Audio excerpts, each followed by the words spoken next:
kitabu 11 babu 8 darsu en kam lakhasul fiqh no yewta en fi mirathil jaddati fi ronugol pati on. al muradu ko fanda bil jaddati e pati huna do al jaddatu sahiha ko pati tigi tigijo, pati tigi tigi anawi golo do ko yaye baba ni ma ko nen to goso baba ni waya on ko woni on kullu jaddatin ko kala pati adillatin mardo dalil bi mahadil inath bi makhassil inath ko dum woni sabu hertingol ndondindi sonnajo yagal debbo yagal ka ummi wano nene on tigi wa ummahatiha e neniraɓe on ɗon ɓen almadliyati jippinaɓe bi inathil khalsi ko ɗoni sabu debbo yagal hertingal wa ka ummil abi e nene baba on tigi on wa kullu jaddatin e kala patijo adillatin ɓattiɗo bi mahaddi dhukur sabu laɓɓingol jamtagol ngol ka ummi abil abi wano nene baba ka ummi abil abi wano nene baba on tigi wa ummi abil abi e nene baba on tigi aw adillati ma jippingol bi inathin ka debbo yagal ila dhukurin fade e ko jantaɗo kon ka ummil abi wano nene baba on wa ummi abil abi ma ɗum wano nene baba on wela faamu degoy ko raɓɓiɗi kon koyo en faamu ko wiyete pati nene baba ma, pati baba ma, patate baba ma, patate baba ma. Bi masalan ha ka woni do haysi woni nene Hawwa hino wuri do hande masalan hara nene Hawwa no wuri no andi do woni pati ha woni multimilliard masalan hara himo wuri do hande kala mayno do ronay masalan si tawi nene on ala pati ala pati patate ala ha tawi ko kanko to wodi masalan wano non ka nene baba on ko wano non ka nene on. Amal jaddatul madila e madliyati amma pati jippina do banna don be dhukurin ka jantagol ila be dhukurin ka worbe ila inasin ha ka rewbe ka ummi abil ummi wano nene ka ummi abi wano nene baba on al ummi wa ummi abi ummil abi e nene baba nene baba on faade ɗiɗo fo la tarisu haray ɗironata li annaha sabu ɓeɗo min dawil arham ko ɓe jeyaɓe e jomiraɓe en ɗan fa dabitun haray ɗum ɗo fof ko haɓɓodir ɗum aljaddat ɓeɗo fof ko haɓɓodirɓe e pati alwarisata ronowo on andi pati tigi sino woodi haray ɓe ɓawoto ronata si tigi ala hikkiɗo ɗon on no wodi haray ɓe ɓawoto ronata kono non ya ɗum ɗo min adillati ko immorde e ɓannugol bi inasin debbo yagal ngal khalsin ka laɓɓingol aw bi dhukurin maka gorko yagal khalsun ka laɓɓingol aw bi inasin maka debbo yagal ila dhukurin faade ka gorko yagal o dabitun ko haɓɓindir ɗum aljaddati pati on ghayral warisati e ko ɗum woni ko alda e ronugol ngol hiya ko woni ɗum man adallat ko on ɓattiniraɗo bi dhukurin ka gorko yagal ila inasin faade ka debbo yagal wa bi ibarati e sabu taskagol ukhra taskande go min adillati immorde e dalil bi dhikri sabu jantagol bayna athnainin hakkunde ɗiɗo hiya ko on ɗon e hidahuma woni goɗɗo e maɓɓe wa dalil non turithul jaddati ronugol pati on ɗum ɗo wonaka alquran as sunnatu ka sunna on dalil ɗon ƴetta wal ijma'i ka fottanegol jomiraɓe gande ɓen fa amma sunnatu amma sunna on fa minha no e muɗum hadis e qabisatu bun dhu'aybin hadise oɗo sahabajo qala wi ja'atil jaddatu patijo on arno ila abi bakrin ka abi bakri fa salatu o lande mo mirasa ha findonde gebal ko makko kon fa qala wi malaki alanama dey an fi kitabillahi ka deftere Allah shay'un hay hunde wa ma alimtu laki mi andanama kadi fi sunnati rasulillahi ka sunnani laɗo lon shay'an hay hunde farji'i hoto hatta as'ala nasa ha mi moɓidira yimɓe ɓen sahabaɓe nelaɗo ɓen mi landoɓe ndaare sahabajo nelaɗo luntiɗo nelaɗo imam amirul mu'minin hino inna yahu mi mara gandal fi mum ha mi moɓidira ɓe mi laamiɓen ɓe mi almiɓe mi landoɓe sihiɓe andi ndaare jippitare ndaare nunɗa ndaare peewal on say fasala nasa o landiɓe ɓen kanko aboubacry fa qala al mughiratu bun shu'ba o sahabajo ɗo towni hondu o ƴetti konngol o wi hadartu min de mi tawdano rasulullah en elaɗo sallallahu alaihi wasallam ataha o yeɗuno pati al sudusu jeegaɓal ɓay hari nene wura fa qala wi hal ma'aka tawsino wonde ma gayruka ko hinama awalego est ce que no woodi tawtuɗoma e ɗum wonde a yiri nelaɗo nden ñawore kako an tum faami ɗum fa qama on say immi muhammadu bun muslima fa qala on kadi yewti mislama qala sifa ko yewti kon al mughiratu bun shu'ba on zumati fan fadahu laha o si'ini nde ñawore ɗo wonande sonnajo on bimana o noddi patijon o jonni mo geɓal kanko aboubacry o waɗi fa an fadahu gollitiri nde ñawore ɗo laha wonande sonnajo on wonande patijon aboubacry qalo thumma ja'atil jadda on sayi patijo on ari al ukhra oya ila umar faade ka sayyidina umar fasalatu o lande mo miratha ndondi makko ndi fa qalo malaki andey amarage ɓal fi kitabillah ka deftere allah sho'en hay hunde walakin skoni huwa dhaka ɗum ɗo ino wodanma sudusu jeegaɓal fayni jitama tuma son hawtodiri noon pati on ka nene e pati on ka baba fa huwa haray jeegaɓal baynakuma ko hakkunde mon haray ko on sendoɓe ɗum wa ayyukuma khalat kala e moɗon non weddiɗo tawi o yamayi ko kanko tun eddi fa huwa haray jeegaɓal laha ko kanko je so tawi noon on ɗiɗo kala e ɗum wuri haray ko jeegaɓal toujours sendo ton rawahul khamsatu ko jewɓen filli hadis on illa nasa'i sona nasa'i wa sahahu selin hadis on at-tirmidhi wa an burayda tajattama burayda anna nabiyya wa nabiy sallallahu alaihi wasallam ja'ala wadanu lil jaddati pati on as-sudusu jeegaɓal idha lam yakun stayuni la taki duna ha ko wori mu ummun nene rawahu abu daud wa sahahu ibn sakan ibn khuzaimah ibn al-jarud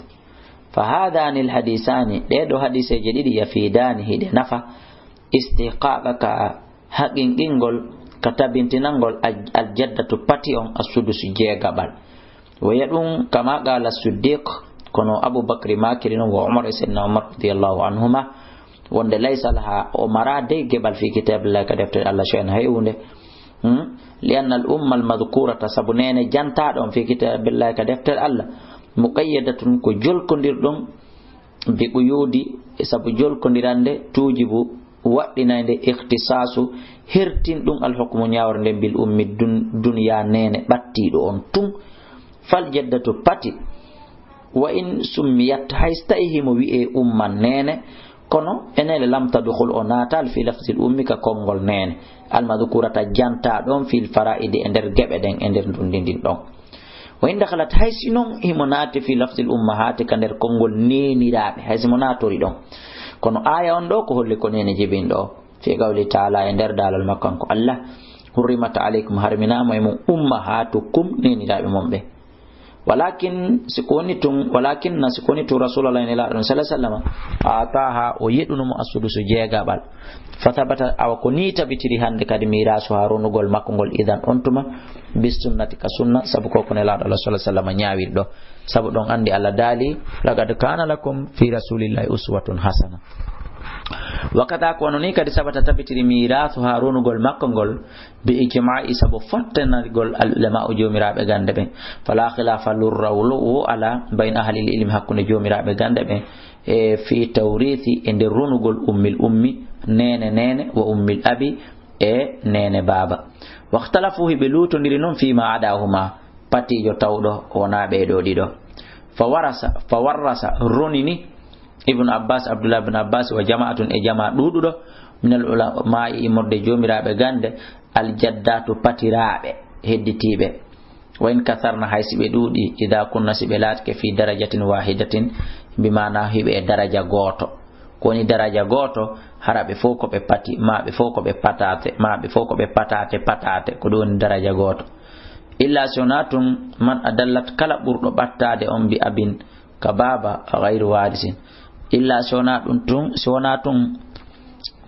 man adallat kala burdo jippade bi abin sabu baba on ghayra warisin haray on do wonalirono ka ummi abil ummi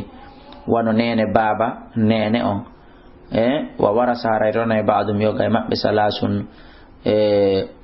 tataba salasu jaddatin patiraɓe tato fakat pet hunna kon ɓen ummul abi ko nene ummul ummi ko nene nene on wa ummul abi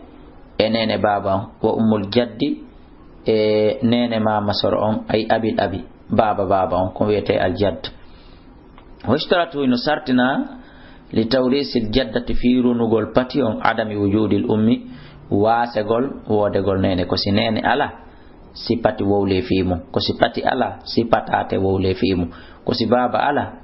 mama soro wowle fimu ko si mama soro ala manta soro wowle fimu on famika li anna al jaddati sabu pati on tadla ko kanko buri battade biha e maydo wa man adla e kala burdo jippitade battade bi wasitatin ka hakkunde ju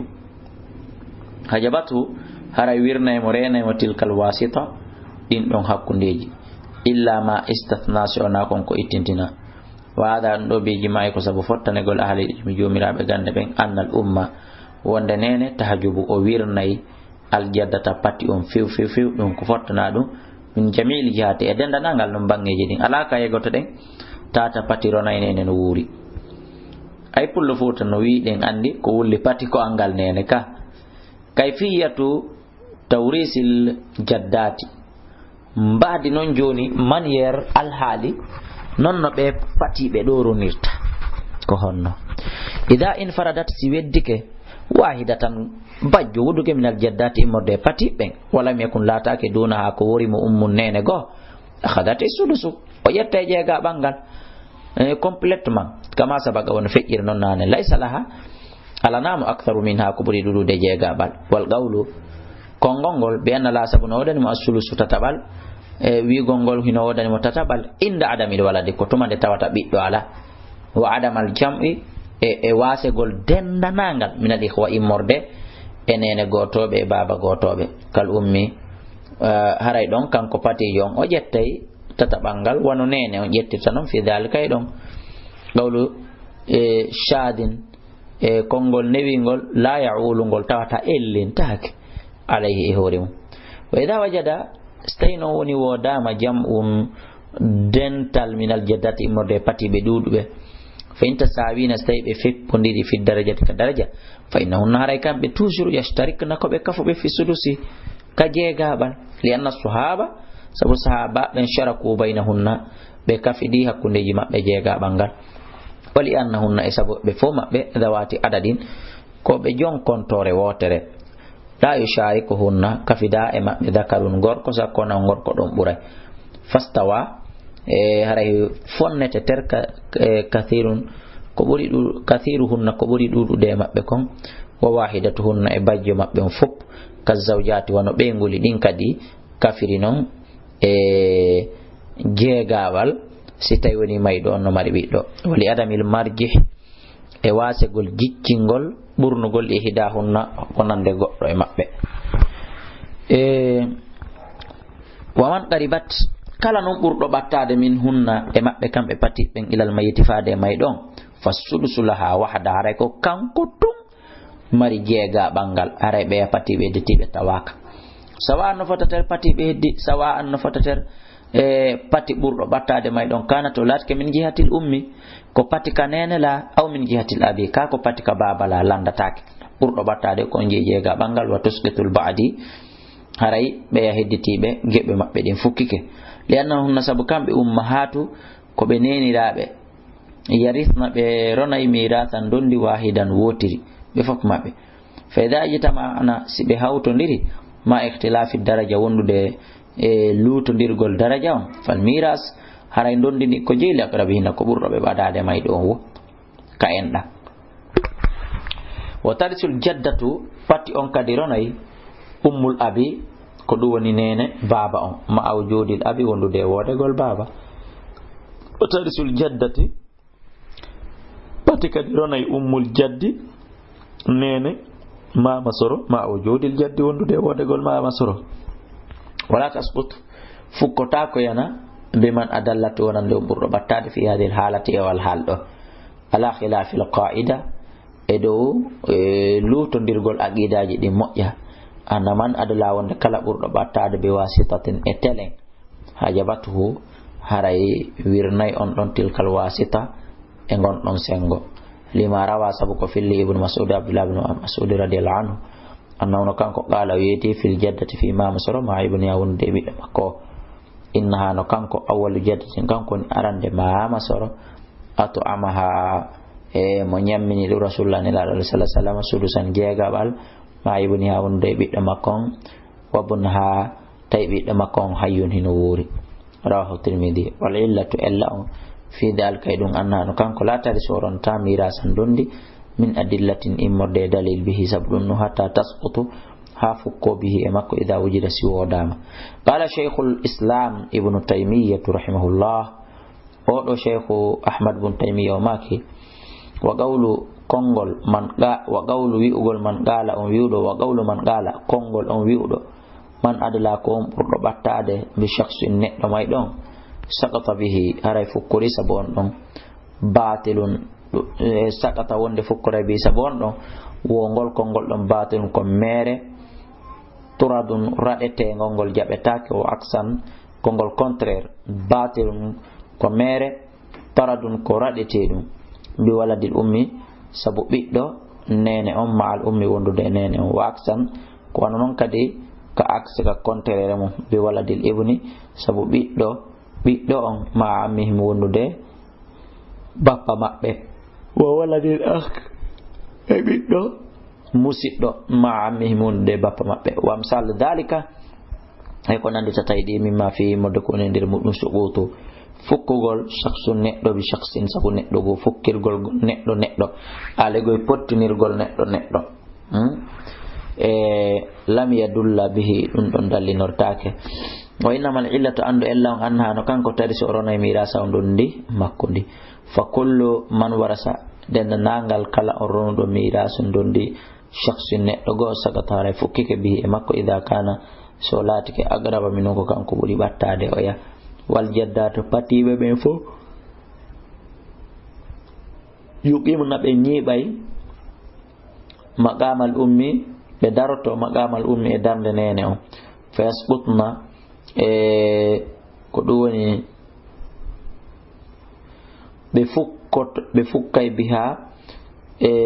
sabu nene on wa illam yudlina hay sawni be battake biha e makko wallahu alam ko Allah subhanahu wa ta'ala on puri andude haraye mi acce toujours ni mo téléphone jide mo andi ko affaire ndolini yani ne la sallallahu alaihi wasallam maki gande den jabitate be maki ko adete jabitede mudum ko gandal ko wiete kon almiras bi maana ndondi haray sen watti yeli en wiyatangal jabitama ngal nabama